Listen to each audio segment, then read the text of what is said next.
بسم اللہ الرحمن الرحیم۔ السلام علیکم ورحمۃ اللہ وبرکاتہ۔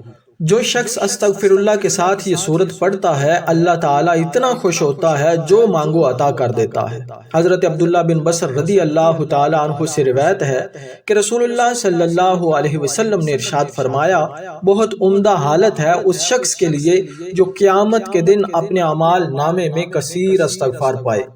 دوسری روایت میں آتا ہے، جو شخص چاہے کہ قیامت کے دن اس کا نامہ اعمال اسے خوش کر دے تو اس کو کثرت سے توبہ استغفار کرتے رہنا چاہیے۔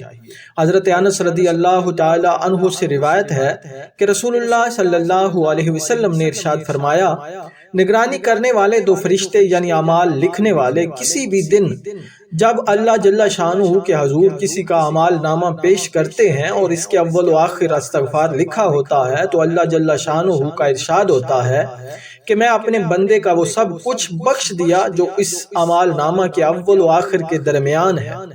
تو ناظرین، استغفار وہ ذکر ہے کہ جب کوئی بندہ پڑھتا ہے اللہ پاک اپنے اس بندے سے بہت زیادہ خوش ہوتا ہے۔ استغفار پڑھنے والا بندہ اللہ پاک کو بہت زیادہ اچھا لگتا ہے۔ استغفار پڑھنے والا اللہ کا پیارا بندہ ہے۔ تو جب آپ استغفار کے ساتھ قرآن کی یہ سورت پڑھیں گے، یہ سورت بھی اللہ کی بہت پیاری سورت ہے۔ جو بندہ یہ سورت پڑھتا ہے اللہ پاک کو وہ پیارا لگتا ہے۔ تو جب آپ اس کا عمل کریں گے، اللہ پاک سے کچھ بھی مانگیں گے تو انشاءاللہ اللہ تعالیٰ آپ کو ضرور دے گا۔ دنیا کی ہر چیز آپ کے لیے آسان ہو جائے گی۔ تو آپ نے کسی بھی نماز کے بعد سب سے پہلے 3 مرتبہ درود پاک پڑھنا ہے، پھر آپ نے ایک تسبیح استغفر اللہ کی پڑھنی ہے۔ جب آپ استغفر اللہ پڑھ لیں تو پھر آپ نے صرف 3 مرتبہ سورہ اخلاص پڑھنی ہے۔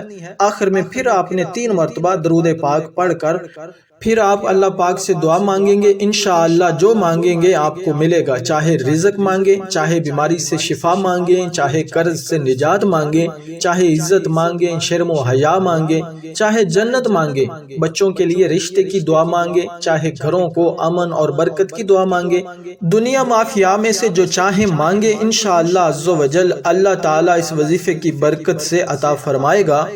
اگر آپ اس عمل کو روزانہ پڑھنے کا معمول بنا لیں گے تو آپ اللہ تعالیٰ کے محبوب بندوں میں شامل ہوں گے۔ ناظرین گرامی، ایک بات اپنے ذہن میں رکھیں، آپ نے کوئی بھی وظیفہ کرنا ہو، استغفار پڑھنا ہو، درود پاک پڑھنا ہو، قرآن کریم کی کسی سورت یا آیت کا وظیفہ کرنا ہو، آپ کی نیت صرف اللہ تعالیٰ کی رضا ہونی چاہیے، اور دعا میں جو اللہ تعالیٰ سے مانگیں گے اللہ تعالیٰ ان وظائف کی برکت سے آپ کو ضرور عطا فرماتا ہے۔ آپ کی نیت میں یہ نہیں ہونا چاہیے کہ میں یہ پڑھوں گا تو مجھے ملے گا۔